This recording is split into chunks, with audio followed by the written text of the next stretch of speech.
First Samuel chapter 30. David destroys the Amalekites. David and his men reached Ziklag on the third day. Now the Amalekites had raided the Negev and Ziklag. They had attacked Ziklag and burned it, and had taken captive the women and everyone else in it, both young and old. They killed none of them, but carried them off as they went on their way.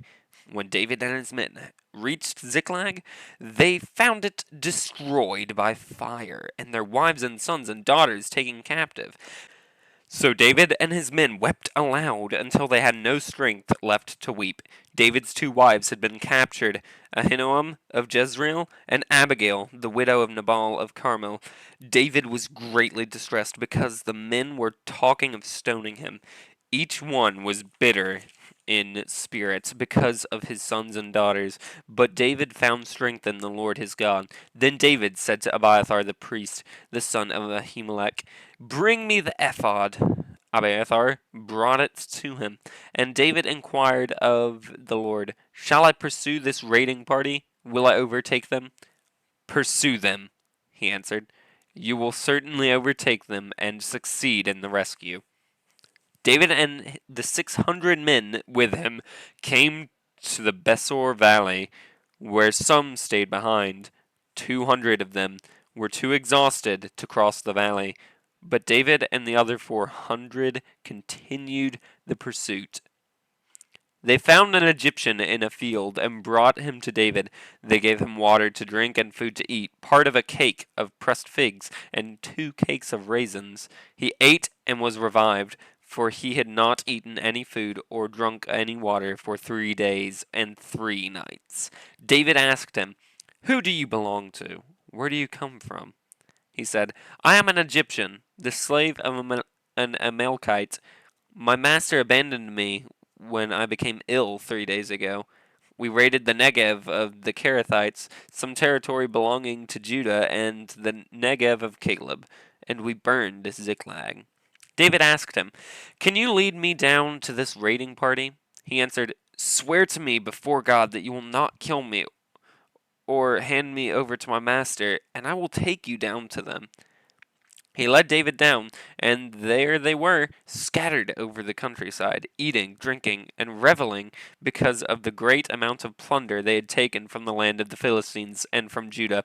David fought them from dusk until the evening of the next day, and none of them got away, except 400 young men who rode off on camels and fled.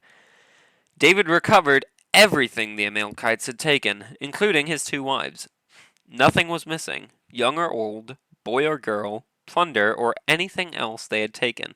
David brought everything back. He took all the flocks and herds, and his men drove them ahead of the other livestock, saying, "This is David's plunder."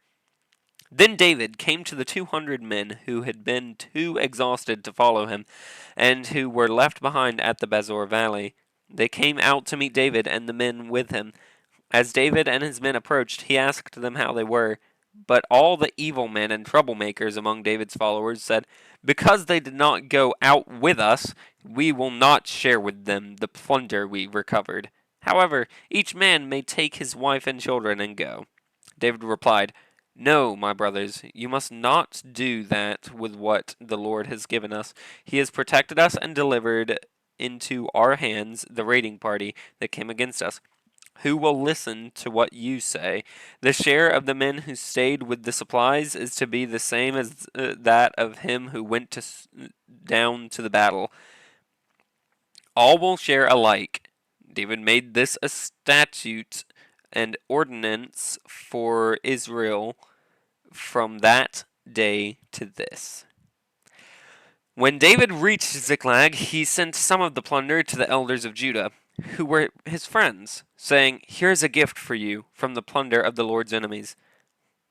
David sent it to those who were in Bethel, Ramoth Negev, and Jetir, to those in Aroer, Sifmoth, Eshtemoa, and Rakal, to those in the towns of the Jerahmeelites and the Kenites, to those in Hormah, Bor, Ashan, Athak, and Hebron, and to those in all the other places where he and his men had roamed.